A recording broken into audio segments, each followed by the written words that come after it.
boy, I feel bad for Denver Broncos fans because, last season, Russell Wilson, he did okay.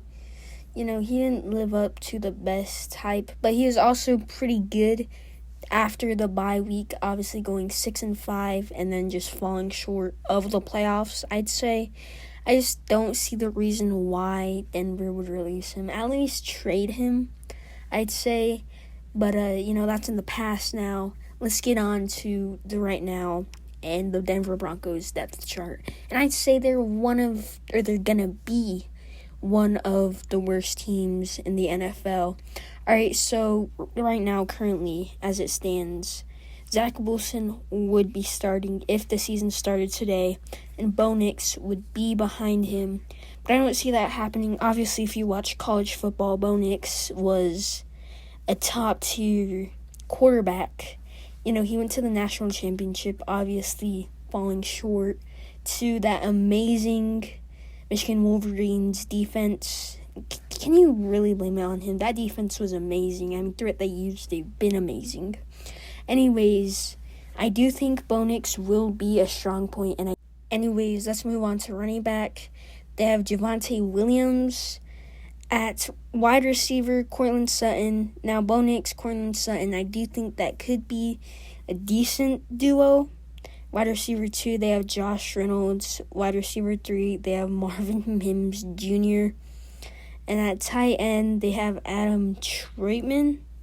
These are some guys that could shine, but I just do not really see it, especially with their defense. Their defense is mid at best. The only, I'd say, really good corner is Pat Surtain.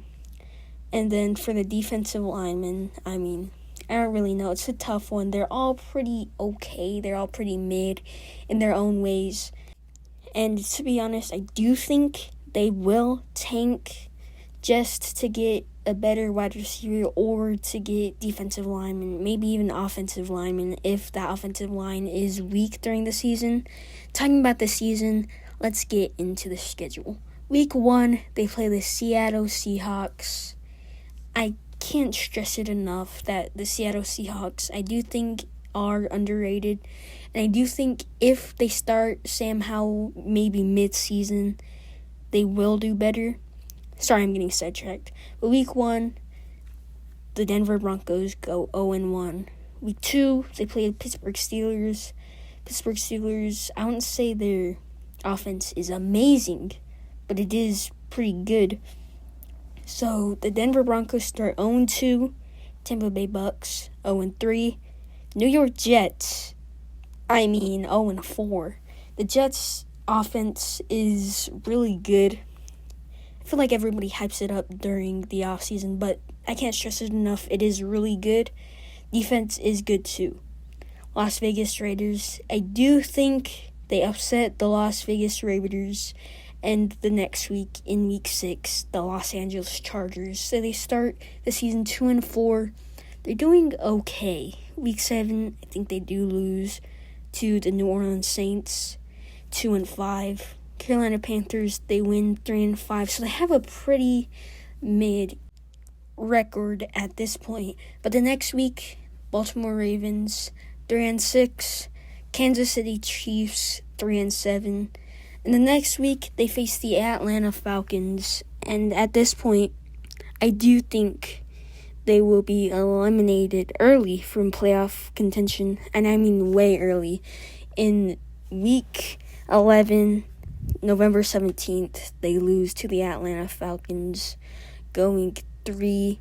They play the Raiders again. I do think they lose to the Raiders. They go 3-9. Cleveland Browns, 3-10. The Indianapolis Colts, 3-11. And they lose to Los Angeles Chargers, most definitely. And they go 3-12. Cincinnati Bengals, I'm going to give the Bengals the win, 3-13. And so they play the Kansas City Chiefs in their final week.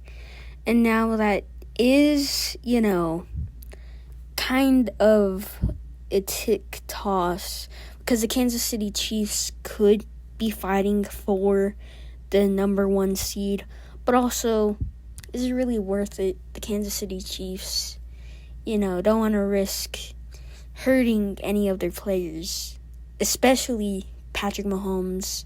So I do give them the loss, though, because obviously you're trying to tank, and then you go 3-14. So a really, and I mean really, bad season for the Denver Broncos. But on the bright side, I do think they get the number 1 seed. They also could get some amazing pickups during free agency, because I know there's a lot of guys a lot of wide receivers, I should say, that will go into free agency if they do not get signed. And so, it's not really looking good for the Denver Broncos, but they could tank during these next few years, get amazing players.